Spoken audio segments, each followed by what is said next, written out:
Hey everybody, Nick here, and today I want to do a little disassembly on this little guy right here. This is the Ferrum Forge Gavko Spinner. See, Ferrum Forge Gavko. Very interesting little knife, and it's going to be great to take the little guy apart here. So just a few days before I filmed this guy, this particular video that is, I actually had a talk with the guys from Ferrum Forge, which was pretty interesting. They'd reached out to me just to, talk knives. And, that's great. I'm always happy to do that because, let's face it, there's always a lot I have to learn from manufacturers. And so, that was a nice little experience here. And like I said, it gives me a little bit of insight here. Let's see here. This is T8 for these 3 screws, by the way, and T10, I bet, over here. Maybe that's bigger. T15? T15. Hopefully it's T15 and not like T12 or some weird thing. Yeah, T15. And we're going to pop this guy loose. Okay, so actually, take a look at this guy. So this is the free spinning Ferrum Forge pivot. It's always ugly. It's never a beautiful thing.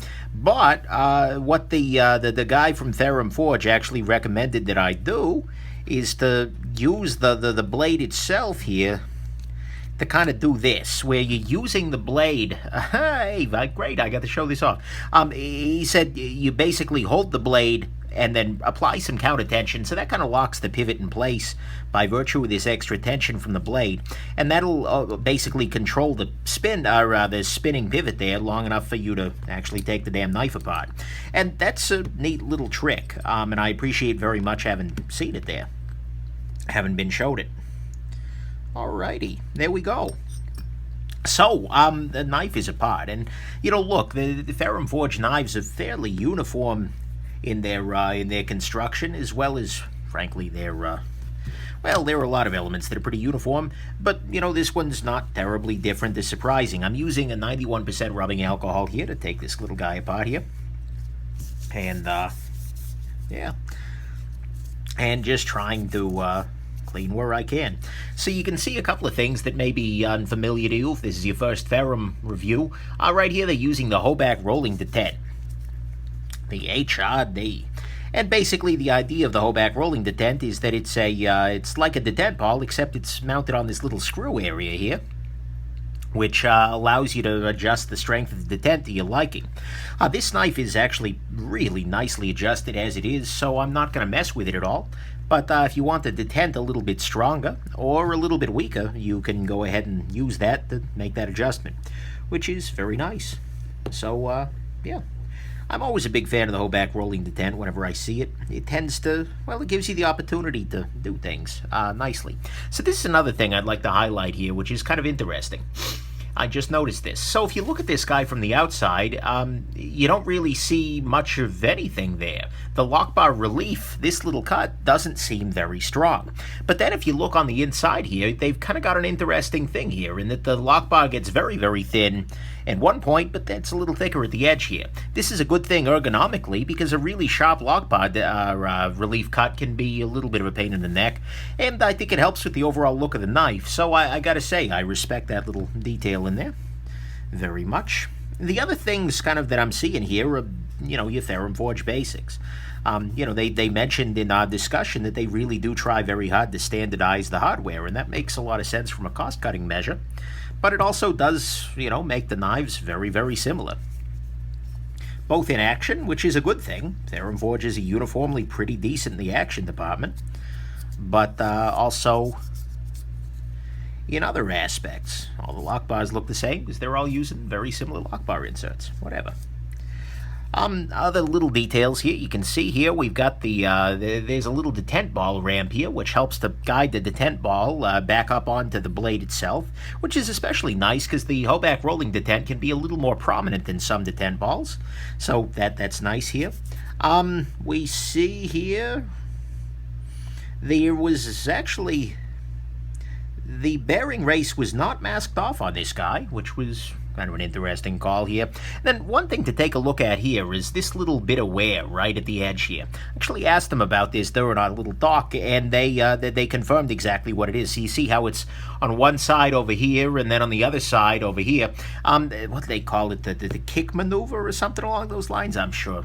Well, if they actually watch my crap, why would they? But anyways, I should be kinder to myself. But anyways, this is to adjust the centering of the blade, because if the blade is going slightly to this direction, and you remove a little material back here, or up here, and a little back here, it'll kind of kick the blade over a little bit to the side there. That's a good way to get perfect centering. It's a little hacky, I'm going to be real here, but at the same time, look, if the results work, the results work. So you can't argue with that. And indeed, the blade was centered before we started. Right now, I'm just cleaning out these bearings, and they are a little on the dirty side. So, yeah. Let's see here. Do a little bit more cleaning here. I'm just trying to run these bearings against this little cloth, which is coated in booze. Be nice. There we go. Beautiful. And that should allow everything to get cleaned up, and then we'll put it back together. I need to clean off the pivot, of course. Look, this knife is not terribly disgusting. The action was quite good as it was, so this is more for show than anything. But it is still rather nice to see the inside here. Okay, let's go ahead and put this little guy back together. I want to go ahead and start from the back side of it here. Slide the pivot right on through. And I'm going to go ahead and put this guy together using your 10 weight nano oil here, because this does have a very nice action, and I might as well preserve it. There we go. I'm going to use just a little dab of oilation there. Oilation is not a real term, by the way. Like, I'm always slightly self-conscious that non-native speakers of English are going to listen to my channel and start using terms that nobody understands when they speak English. Be like, you know, I really like this car, but the hugitude is just too much for me, and then people are going to think like, oh my god, this guy doesn't speak English. When in reality, he's just listening to jackasses on YouTube who don't speak English right. Properly, I suppose. But whatever. Language is hard. Okay, so we need to put back together this guy. We have a stop pin in place. We got bearings on both sides, right? Yeah, okay. Bearings on both sides. They're lubricated. The pivot was lubricated. I believe we are good to go ahead and pop the scale back onto here. Nice. Just goes together. And what I'm going to go ahead and do here is, go ahead and put the handle screws in first. So this is blue Loctite, number 242. I'm going to use a little bit of this. I could feel that there was a little bit of thread locker going on when I first took it apart there, and so I'll respect that. I think they mentioned that they use it on purpose. Oh, guys, you're killing me over here. But anyways, it's always interesting to have those conversations with makers.